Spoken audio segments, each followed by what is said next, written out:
Pues no podemos negar que al mundo, y en particular en México, donde a veces estamos muy lejos de los temas de Medio Oriente, nos sorprendió pues este barrunto que algún periodista amarillista llamó de Tercera Guerra Mundial. Hoy creo que estamos en otra circunstancia y sin embargo merece que expliquemos con calma, con tiento, cómo llegamos hasta este momento en donde se arrojaron misiles el día de ayer sobre varias bases de los Estados Unidos. Y bueno, tengo una mesa que tendría que presumir, una de las mejores que ha habido para discutir este tema. Le agradezco muchísimo a Mauricio Meshulam que esté con nosotros hoy.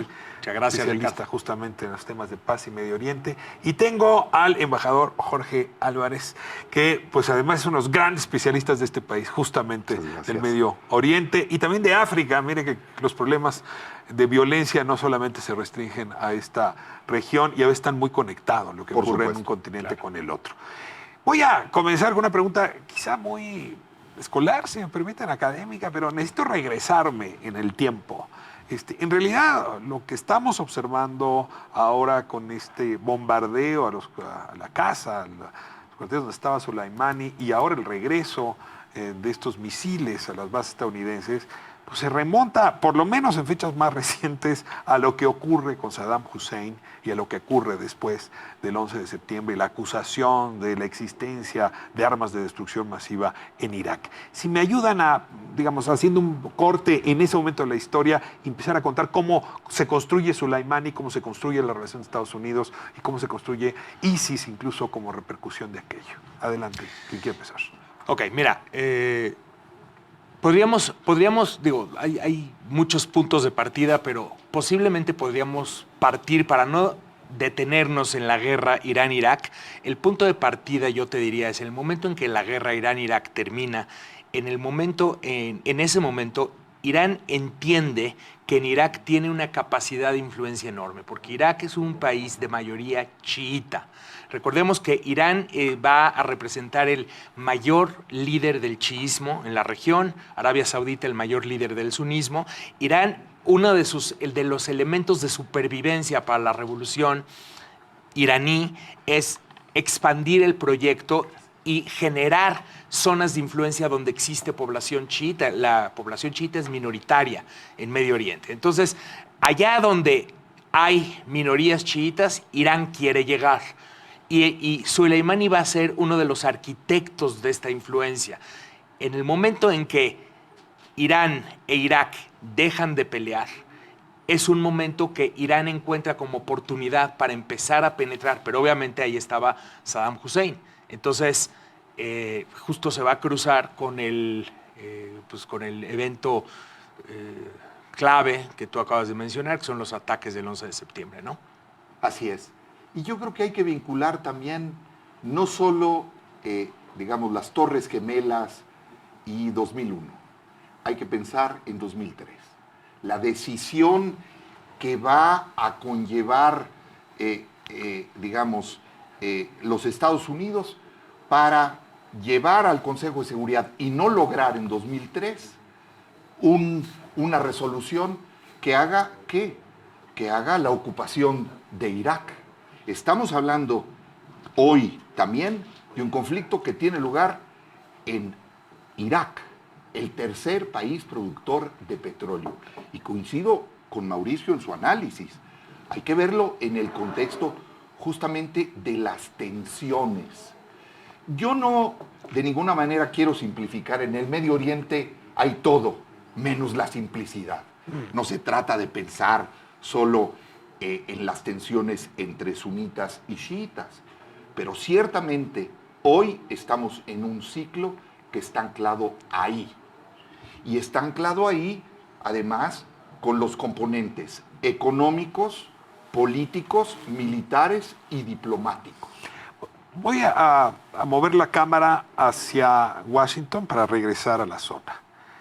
Washington se permite con George Bush hijo, pues un par de elementos que hoy son precedentes para las decisiones de Donald Trump. O sea, lo primero es, sin evidencia contundente, y a propósito de la guerra contra el terrorismo, pues invadir Irak, ¿no? Así es. Y, a final de cuentas, eliminar a Saddam Hussein. En un asunto que se reveló una gran mentira pasado el tiempo. incluso para los propios aliados de Washington, acabó siendo una mascarada, ¿no? Cuánto daño le hizo a Tony Blair o en su momento al presidente Aznar haber acompañado esa locura. Hoy, dice Donald Trump, pues yo cuento con elementos que no tengo que probar, de que ahí se estaba gestando una serie de ataques contra intereses y personas estadounidenses, y quiero acabar con un líder igual que se acabó con Saddam Hussein. Y dado que George Bush ya lo hizo, uno preguntaría, ¿y Donald Trump por qué no podría? Seguramente se lo preguntó. ¿Cómo ese precedente de 2003 influye en lo que está ocurriendo en estos días? Mira, yo creo que el caso de Trump es distinto al caso de Bush. En Bush hay una arquitectura, casi te diría yo, de pensamiento, no tanto de Bush, sino de todo el círculo que rodeaba a Bush. Tú puedes encontrar ese pensamiento desde 1997, lo que se conoce como The New American Century Project, el PNAC, Project for a New American Century. En 1997 hay una visión que se conoce como la visión neoconservadora, que básicamente dice Clinton la está regando, está metiendo la pata, está dejando de invertir en lo militar, cuando realmente tenemos este pendiente y este pendiente. Uno de los pendientes era precisamente terminar la guerra contra Saddam Hussein, que había iniciado Bush padre, y entonces, bueno, ya luego viene toda la decisión de Bush, el 2001, etc. En este caso particular, desde mi lectura, Trump no es precisamente el estratega, no es que tiene una arquitectura planeada desde hace 4 años, 5 años de cómo va a mover. Él básicamente va tomando las decisiones a partir de sus corazonadas y a partir de lo que su intuición le dice. Y su intuición, sobre todo, lo primero que le dice es America First. Es lo primero que le está diciendo su intuición. Estados Unidos primero. Entonces, la intuición básica de Donald Trump es: no quiero una guerra, no quiero involucrar otra vez a soldados en Medio Oriente, pero eso le está generando una serie de titubeos a la hora de demostrar la fuerza que en este momento quiso revertir. Y además lo hace a través de mostrarse como un presidente verdaderamente impredecible, porque sorprende no solamente a los extraños, sino que sorprende a los propios. No pensaron que iba a tomar precisamente la opción más fuerte de todas, que fue la que eligió. Y que es apretar el botón. Apretar el botón sobre un personaje tan importante, cosa que, por cierto, Bush no se había atrevido a hacer. Y tuvo la oportunidad de hacerlo. Tengo que darles la información, nos está llegando a última hora. Ataques con cohetes cerca de la Embajada de Estados Unidos en Bagdad. Sí, ya. Así es. O sea, esto no se ha detenido. No se ha detenido. Hemos visto... Perdón, coincidirías en que no es comparable la decisión que toma Donald Trump de la decisión que tomó Bush. ¿En qué sí, en qué no? Mira, no es comparable porque Bush se traza un derrotero en donde, como mencionaba yo, independientemente de que en el Consejo de Seguridad no se apruebe una resolución, la lucha contra el terrorismo en la ideología y en la mentalidad de los neocon va a prevalecer y establece una coalición internacional y se lanza contra Saddam Hussein hasta su eliminación. Esa lógica no es, aunque quisiéramos establecer un paralelismo con Trump. Trump no es un líder visionario, Mauricio lo acaba de señalar. Es más bien un maverick, es un halcón que efectivamente lee. ¿Qué está leyendo? Está leyendo también uno de los niveles de confrontación más altos que se haya tenido en el Medio Oriente. En ese sentido, lo que hoy está pasando a principios del 2020 es mucho más grave de lo que estaba pasando en 2003. Pero también hay que traer un componente que es también el game changer, lo que cambia también. ¿Qué pasó en los últimos años? Que tomó 10 años una negociación diplomática internacional de gran calado, el acuerdo nuclear. Y el acuerdo nuclear incluyó un esfuerzo enorme de las potencias para lograrlo. De entrada, Trump llega a la presidencia y dice: ese es el peor acuerdo. Claro, se lo atribuye a Obama, pero hemos visto en los últimos tiempos que de mayo de 2018, cuando denuncia unilateralmente el acuerdo, al año mayo de 2019, vienen sanciones. ¿Y qué es lo que hemos visto? Que lo que había trabajado la comunidad internacional para lograr detener esa dinámica, lejos de eso, se ha exacerbado. Y además, están subidos en este boleto, como lo acabamos de ver en la conferencia de prensa, está China, está Rusia y están las potencias europeas. A ver, si metemos al resto de los jugadores en esta ecuación, creo que podríamos ayudar a la audiencia a tener una mejor idea de lo que está pasando. Porque, en efecto, en las confrontaciones previas, muy rápido las grandes potencias se decantaron, incluso de manera opuesta. Pero no dejó de llamarme la atención, por ejemplo, la declaración que hiciera Vladimir Putin hace un par de días, y lo repitió ayer, cuando decía, citando a Einstein, que no sabía cómo iba a ser la Tercera Guerra Mundial, pero sí la Cuarta, con piedras y palos, y que, en pocas palabras, Rusia no se iba a meter a alimentar esa guerra. No siento a China tampoco en un ánimo declarado. Es decir, a ver, se requerían potencias bailando tango para que este asunto se exacerbara. O sea, sigue siendo un conflicto entre Estados Unidos y esos dos países. Pero mira, ahí es donde hay que entender la complejidad. La complejidad es un poco... como decíamos hace un momento, no es tan blanco o negro. Es decir, no significa que si Rusia y China tienen una rivalidad muy importante geopolítica con Estados Unidos, eso hace automáticamente a Irán aliado de China y aliado de Rusia. No es aliado.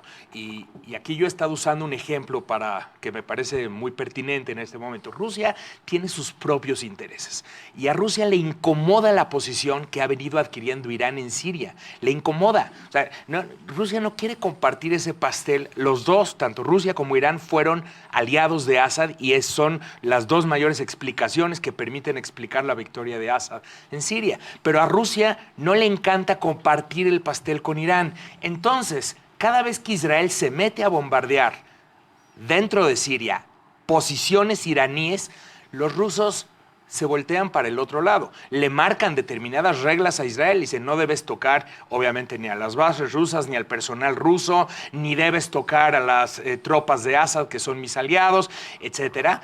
Pero permite que Israel bombardee y no se mete a defender a Irán de ninguna manera. Entonces, ¿qué quiero decir con esto? Que la confrontación entre Estados Unidos e Irán es una confrontación entre Estados Unidos e Irán.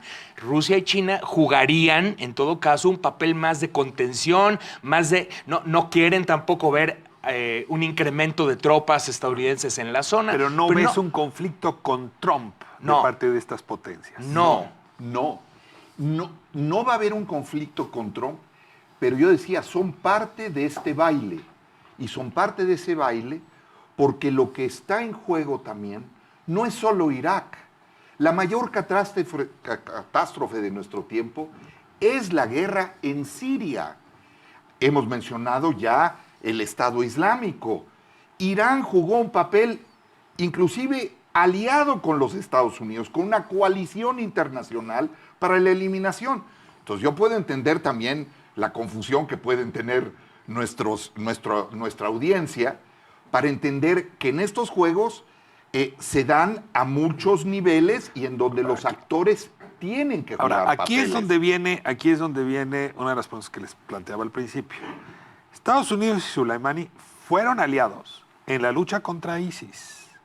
¿Cómo ocurre que dejaron de ser aliados al punto donde le arrojaron varias toneladas de dinamita y le dejaron solamente la mano y el anillo intactos? Déjenme irme a corte y regresamos para que me cuenten de esta relación entre Soleimani y los Estados Unidos que nos llevó al arranque de esta nueva crisis. Esto es La Octava. Soy Ricardo Rafael. En un momento, regresamos.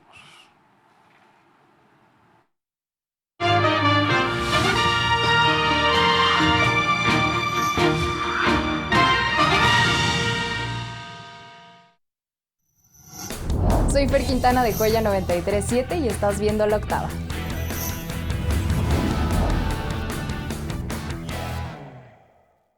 Los periodistas. García Luna no pudo actuar solo. Necesitaba una red de complicidades para que funcionara la operación.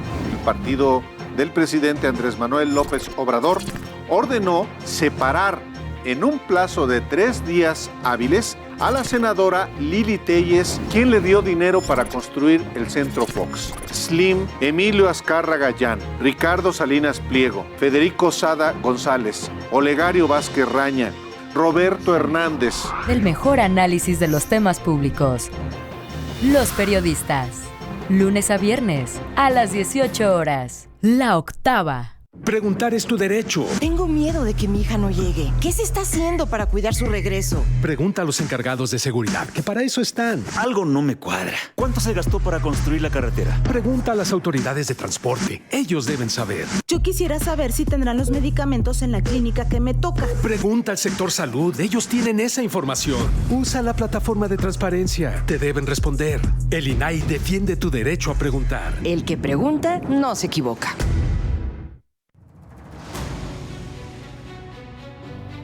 Con esfuerzo y trabajo honrado, crecemos todos.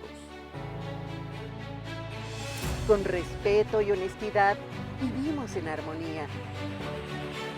Con leyes justas que incluyan a todos, lograremos un México próspero. 64ª legislatura. Así, refrendamos nuestro compromiso de servir. Senado de la República. Cercanía y resultados.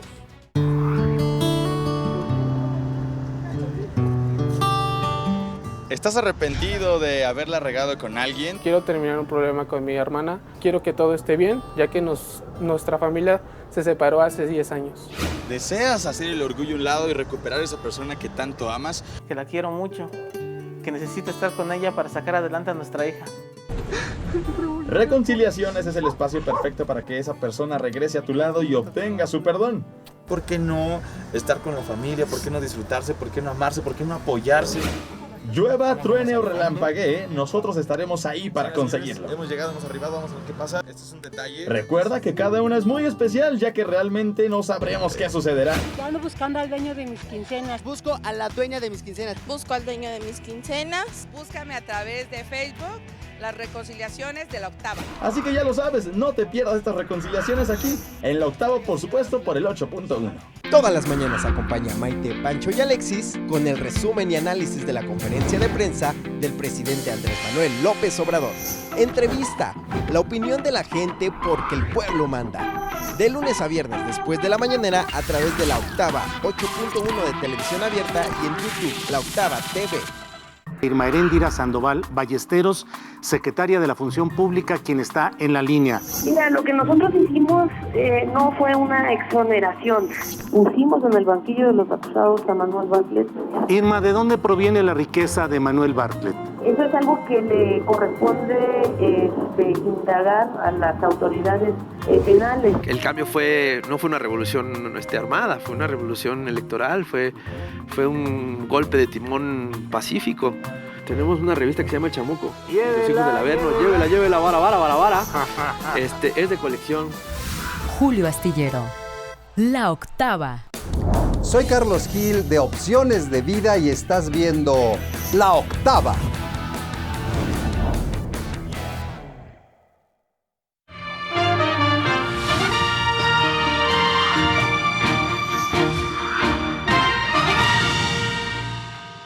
Bueno, pues esto es La Octava, donde lo complejo y lo difícil lo tratamos de traducir en términos que todas y todos entendamos. Sigo con las noticias. 2 cohetes Katyusha caen en la zona verde de Bagdad, cerca de la Embajada de Estados Unidos. Se reportan incendios en la zona sin víctimas humanas. Los primeros reportes indican que el ataque podría haber sido de la organización islámica Kata'ib Hezbollah. Exacto. Si quieren, digo, más o menos nada más para poner en contexto, esta es una serie de represalias probablemente que estemos viendo en los próximos días, no emitida directamente por Irán, como sucedió ayer, que fueron las guardias revolucionarias iraníes lanzando misiles balísticos desde Irán.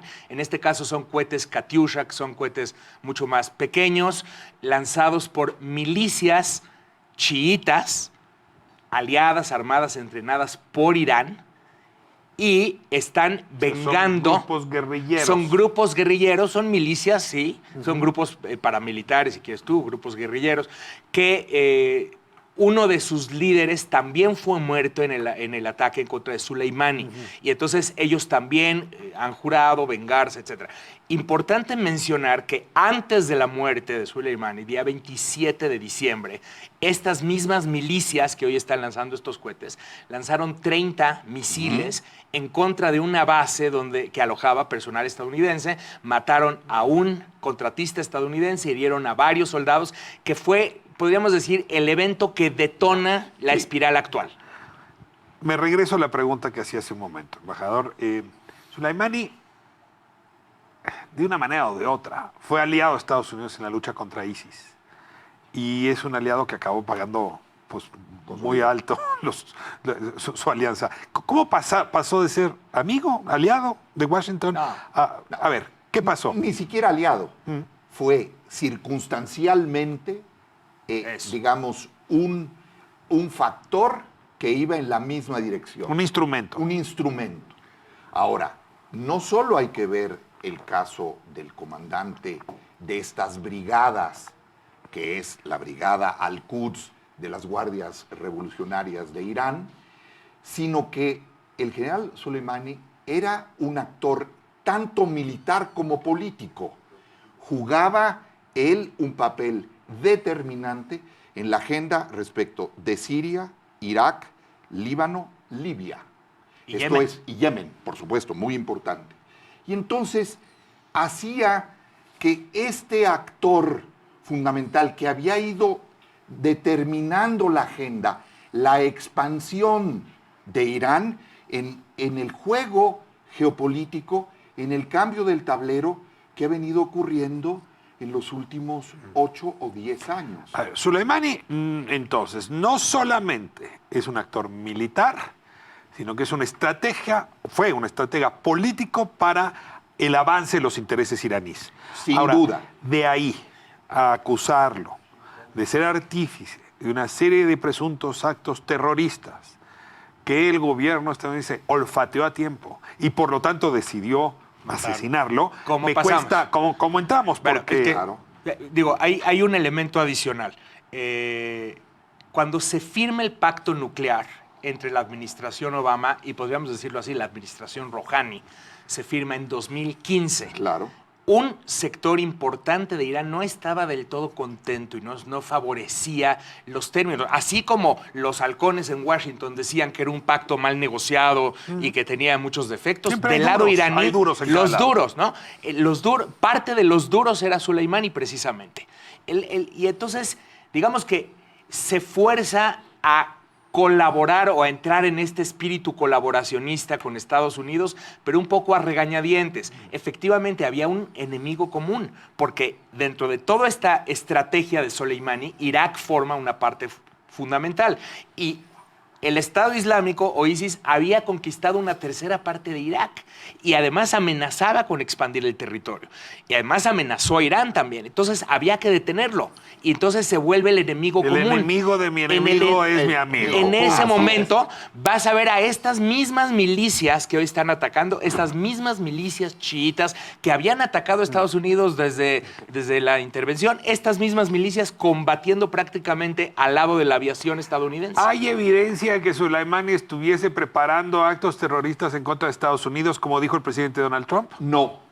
Lo que hay son elementos de los servicios de inteligencia estadounidenses que recogen una serie de, digamos, análisis que apuntan a que Irán está llegando a un punto de inflexión. ¿Por qué? Porque Irán ha sido puesto en una de las situaciones más difíciles que podamos, digamos, tener presente en este escenario de enorme complejidad. ¿Por qué? Porque las sanciones económicas no son solo en relación a su principal fuente de ingresos, que es petróleo. Hubo sanciones respecto de sus exportaciones de metales, su segunda fuente de ingresos.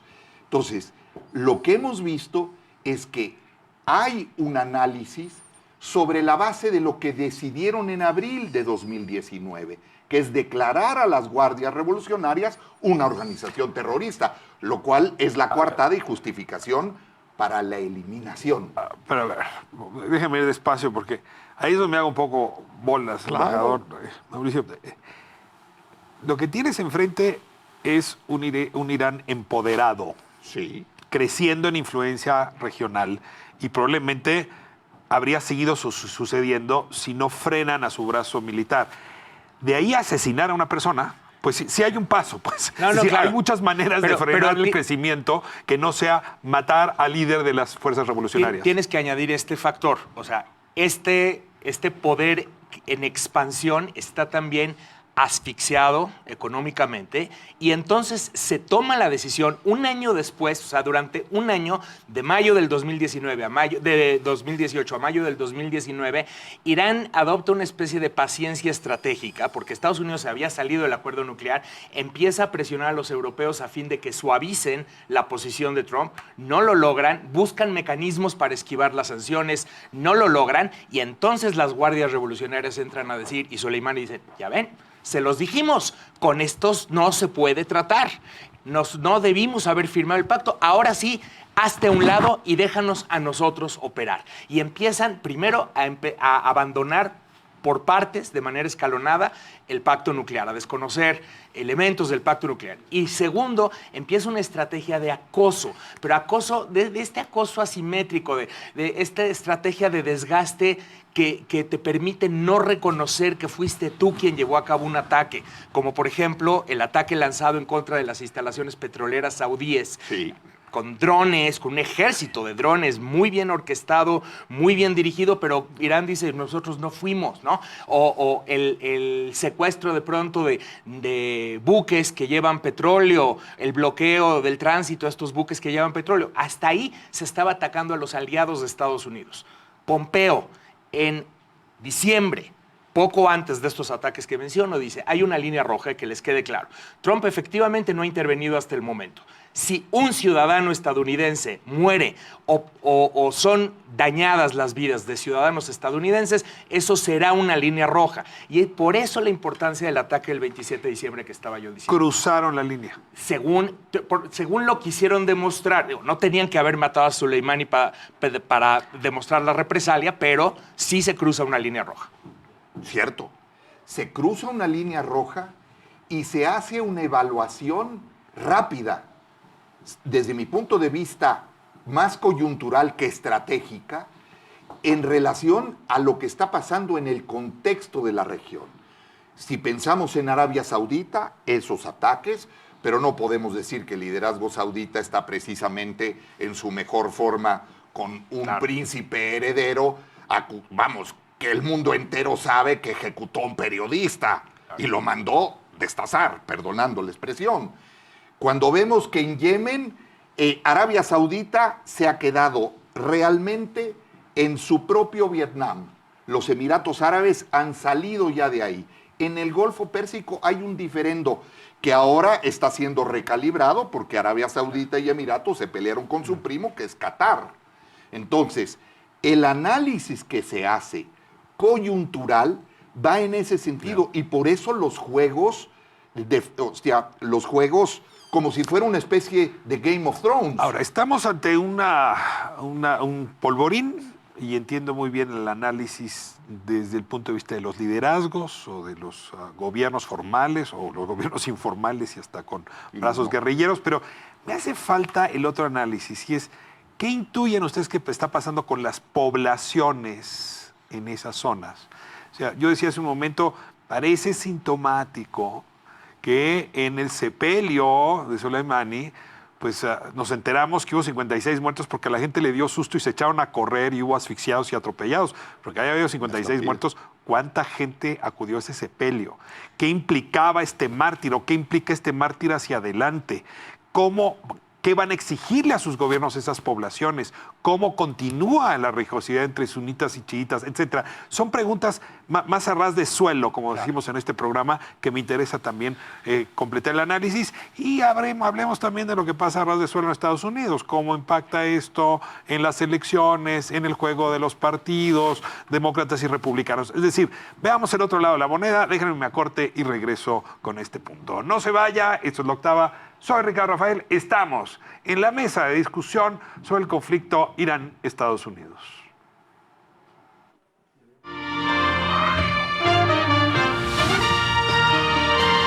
Muy buena suerte, les deseo de todo corazón. Soy Lavinia Moreno de su programa Presagios. Aquí, ustedes viendo La Octava. Él es poeta y es director de Culturas Populares actualmente. Me da mucho gusto recibir a Mardonio Carballo. Mardonio, Julio, bienvenido. ¿cómo estás? Qué gusto, felicitaciones. Gracias. Tenemos nosotros un trabajo que se llama Trabajar con los Invisibles, que intenta en algún sentido resarcir lo que el racismo ha permeado en nuestra sociedad, y lo hacemos a través de cultura, ¿no? Y lo hemos comprobado cada vez más, de que hay mucha gente importante en este país que ha logrado cosas maravillosas, pero que aún con todos esos logros teme decir: yo hablo una lengua. Julio Astillero, de lunes a viernes, a partir de las 13 horas. La Octava. Acompáñenos todas las mañanas para el resumen, análisis y contexto de lo que dice el presidente López Obrador. Además, vamos a escuchar lo que la gente piensa y lo que la gente cuenta en El Pueblo Manda. En el 8.1 de tu televisión abierta y también en YouTube, octava.com, a partir de que se acabe la mañanera. Las distracciones pueden ser fatales. Si conduces un vehículo, no pongas en riesgo tu vida ni la de los demás. Ya sabemos qué hacer y lo que no debemos hacer. Viaja con seguridad para que tú y los tuyos disfruten del fin de año. Felices fiestas. Secretaría de Comunicaciones y Transportes. Gobierno de México. Cada noche tenemos un encuentro con muchos aspectos de los artistas, con emociones, con alegrías, con sentimientos. ¿Cómo es la vida íntima de Claudio? ¿Es soltero, casado, viudo, divorciado? Soltero, con novia hace mucho tiempo. ¿Crees en el matrimonio? Sí creo, a pesar de que vengo... ¿Te vas a casar? Posiblemente sí, lo más seguro. Es un espacio íntimo en el cual podemos disfrutar los artistas tal y como son.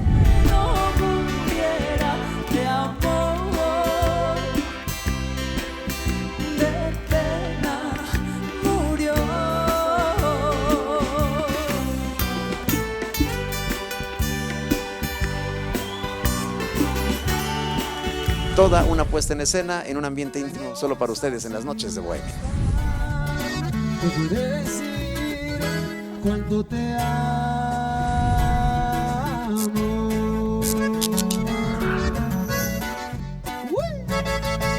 Paco Ortiz Pinchetti. Para el reportero común, para el periodista, para el editor, para el articulista, pues está de la situación, creo que muy difícil, de cierta forma de censura, dadas las circunstancias que obligan a los medios a tomar cierto comportamiento. Su única salida, desde su punto de vista, es alinearse a un gobierno nuevo. Del mejor análisis de los temas públicos, los periodistas. Lunes a viernes, a las 18 horas. La Octava. Gerardo Fernández Noroña. La gente de la derecha dice, dictador, hizo fraude. No, no es así. Él llevaba 13 años en el gobierno, siempre respaldado por su pueblo. Evo ya no está en la presidencia y desde ayer están matando a bolivianos, bolivianas, reprimiendo al pueblo. Es una rabia racista, clasista, feroz, infame, que debería erradicarse en pleno siglo XXI y que lamentablemente no es así. No toleran que un hijo del pueblo haya llegado a la presidencia. Yo digo, lo grave no es que haya un golpe de Estado, lo grave es que haya gente que lo celebre. Sin pelos en la lengua, éntrale sin miedo. De lunes a viernes, en punto de las 20 horas. La Octava.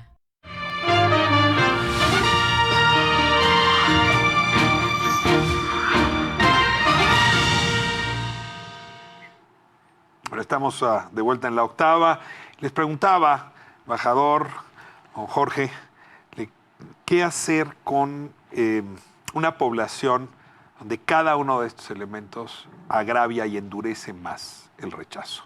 O sea, yo veo una población en la zona, por ejemplo, exigiendo de una manera ya contundente el retiro de bases estadounidenses de Irak, por ejemplo. Por ejemplo. ¿No? O, en efecto, frente a un ataque así, colocando a Soleimani como un mártir y quién sabe hasta dónde dé en la cohesión árabe, deje de plantearlo así, un hecho de este tipo, porque es una agresión a un conjunto de comunidades. Es decir, ¿qué se espera del lado, yo decía, a ras de suelo de las comunidades? Yo veo dos cosas. Yo veo una realidad en la sociedad iraní, en donde hubo una esperanza complicada, negociada, de los reformistas o moderados con el pacto nuclear. Y después ver la enorme decepción del fracaso del acuerdo que ha traído para la sociedad iraní una crisis económica, social muy importante. Hay un malestar, por supuesto, tenemos claro el malestar que en distintas partes del mundo tiene lugar. Pero en Irán, lo que los iraníes querían era el levantamiento de las sanciones, que su economía entrara en la economía global. Nada de eso está ocurriendo. Hay un enorme enojo y frustración. El funeral del general Soleimani es un indicador también de eso. Pero hubo protestas y hubo muertos en las protestas hace unas pocas semanas. Veamos en el caso del Golfo, también en Arabia Saudita, como en Yemen. Yemen también es otra catástrofe humanitaria. Estamos viendo, y no hay que verlo como, caray, otras malas semanas en el mundo árabe. No, hay un agravamiento y a nivel de las poblaciones hay un enorme antagonismo con el único país que tiene intereses en todos y cada uno de los países del mundo. Porque no se nos olvide, los Estados Unidos han reconfigurado su ubicación geopolítica. Hoy los Estados Unidos, a diferencia de 2003, no tiene una dependencia energética respecto del Medio Oriente. No es esa es la realidad de la única superpotencia. Es decir, Mauricio, que tendríamos una mayor aceptación del liderazgo duro por parte de las poblaciones. Mira, yo creo que es incluso más complejo y disculpas, pero no es tan fácil, ¿no?, entenderlo, pero aparentemente está ocurriendo. Si revisamos la región, vas a ver protestas masivas en Líbano, protestas masivas de las poblaciones en Irak durante meses, en Irak. En Argelia. En Argelia también, pero específicamente en Líbano y en Irak, además en Irán, y estaban en paralelo los tres lugares, y parte del reclamo de las poblaciones de Líbano y de Irak era precisamente la influencia iraní en esos países. O sea, rechazando. No era la única razón, sino que ya ves que enarbolan varias banderas estas protestas. Esa es una de ellas. Y en el caso de Irán, parte de las protestas masivas que vimos al final del año incluían el reclamo precisamente a las guardias revolucionarias y a Soleimani. Era un reclamo de ¿cómo es que estamos gastando tanto en esta injerencia exterior y en entrenar y armar milicias en tantos países cuando nosotros tenemos semejantes carencias? Entonces, un reclamo al régimen. Pero dices tú, entonces, ¿están a favor de Estados Unidos? No, o sea, no significa que eso los convierte en gente que festeje el asesinato de Soleimani, ¿no? ¿Estos hechos cohesionan las demandas? ¿Le otorgan una dirección más definida a demandas que están fragmentadas? Yo pienso que no, y yo pienso que en el caso de Irán esto va a seguir resquebrajándose pronto, más pronto que tarde. Por supuesto que durante los sepelios y durante estos momentos que emerge el nacionalismo, pues puede ser que sí, pero es un tiempo limitado. Pero la fragmentación, el polvorín continúa. Esto está continuando. Ahora, voy a la pregunta más complicada, porque pues en efecto siempre se requiere una bola de cristal para responderla. A manera de conclusiones, yo he escuchado pues decir de ambas partes esto ya no va a escalar más. Es decir, Donald Trump diciendo no hay muertos estadounidenses, Irán diciendo esta fue una respuesta proporcional, pero no vamos a ir más lejos, lo cual algunos los llevan a pensar que aquí se va a congelar el conflicto Irán-Estados Unidos. Jorge, ¿por ahí va? No creo que vaya todavía por ahí. Yo creo que todavía hay escenarios en donde el tit for tat, el escalamiento, toma y daca, va todavía a tener lugar. ¿Por qué? Porque ninguna de las dos partes ha cumplido algunos de los objetivos que se ha trazado. El objetivo que se ha trazado no es en Estados Unidos en automático el cambio del régimen. Lo que quieren es detener la acción de Irán, en la cual ha estado inmerso durante muchos años. Lo dijo el presidente Trump en la conferencia de prensa, pero comenzó diciendo, antes inclusive, o sea, la primera afirmación es, nos aseguraremos que Irán nunca tenga la bomba atómica. Entonces, están en juego muchas cosas. Yo creo que todavía no hemos llegado al punto. ¿Qué sigue? Digamos que se evita un escalamiento mayor en este punto específico. Y hasta aquí llega un episodio de toda la conflagración. Sin embargo, los factores que les llevan a enfrentarse siguen vivos, básicamente. O sea, la espiral puedes decir que empieza a partir de que Trump se sale del acuerdo y reactiva las sanciones. Entonces, la salida del acuerdo, las sanciones siguen ahí vigentes y Trump esperaría renegociar el acuerdo nuclear. Precisamente uno de los elementos es incluir otros temas que no se limiten a lo nuclear, es lo que quiere Trump. La parte balística. Exacto. Y eso, por ahora, Irán no está dispuesto a hacerlo, lo que obviamente nos lleva a pensar que va a seguir el enfrentamiento. Irán tiene formas de seguirlo haciendo. Esto que acabas de mencionar hace rato, el lanzamiento de misiles por parte de aliados de Irán, aliados locales, y no muchos, ¿no? 2, 3, y no directo a la embajada, sino a zonas aledañas a la embajada, son formas de acoso que se han estado utilizando en los últimos meses. Me queda un minuto para cada uno. Estarán, sin duda, incluidos en el arsenal. Un minuto a cada uno. Embajador, ¿esto beneficia, afecta o es irrelevante para la campaña política este año de Donald Trump? Es de la mayor relevancia para la campaña política. Un conflicto internacional genera aliados, amigos y enemigos, no solo fuera, dentro. Hoy, en el contexto del proceso electoral estadounidense y del enjuiciamiento contra el presidente Trump, este es un factor determinante. Sí juega un papel. ¿Pudo haberlo llevado a apretar el botón? No. Es que, mira, Mauricio, es que si tú revisas cómo piensa la opinión pública estadounidense, básicamente lo entiendes. La opinión pública estadounidense sí está de acuerdo con que ataques a los terroristas y que lleves a tus tropas a atacar a los terroristas.